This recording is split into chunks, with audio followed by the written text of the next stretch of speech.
This is a particularly brutal attack involving very young children. 6 people, including 4 children, have been injured in this attack. It was a knife attack. This has taken place in an alpine town in southeastern France. We know that the victims are as young as 3.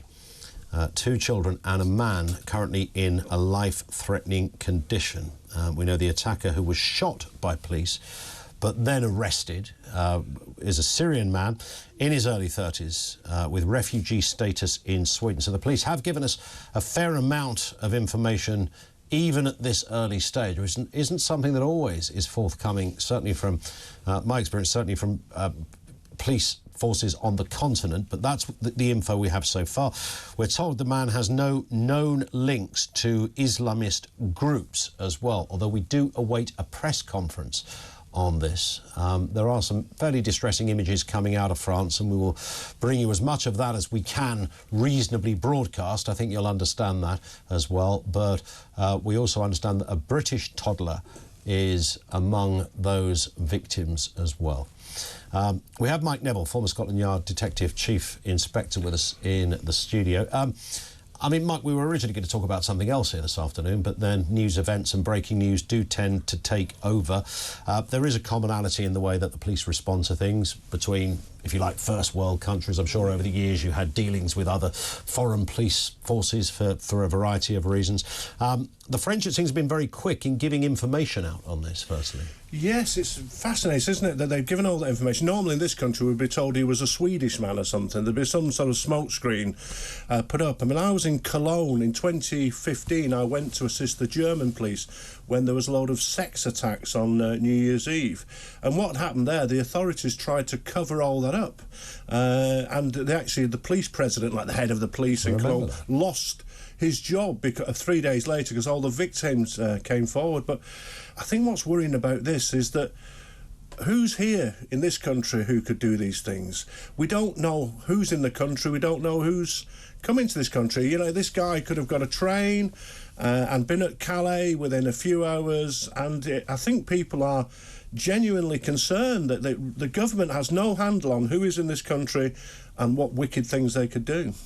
I mean, in terms of something like this, we sadly live in a world. I know social media, rolling news does bring us events far quicker than ever before, and most of the time that is rather useful, that we live in a world where we can get information and we can see what is going on. But there is a real sense that over the last 20 years or so, these kind of random attacks and almost ever more brutal seem to be taking place.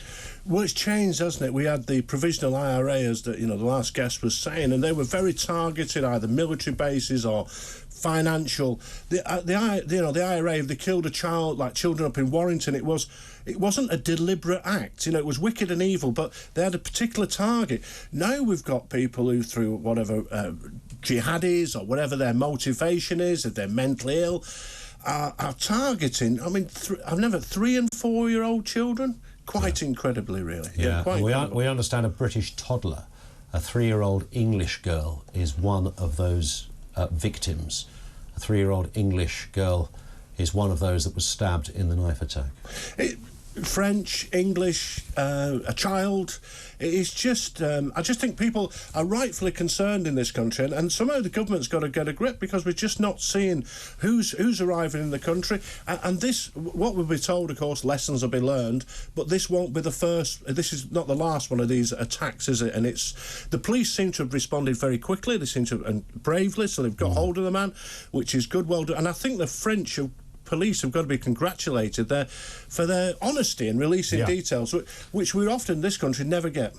This man was shot by the police, and that was, without even knowing the detail, clearly the appropriate action, but appears to have survived that because he was then arrested and taken into custody. So the shooting was not fatal for the attacker, but it will.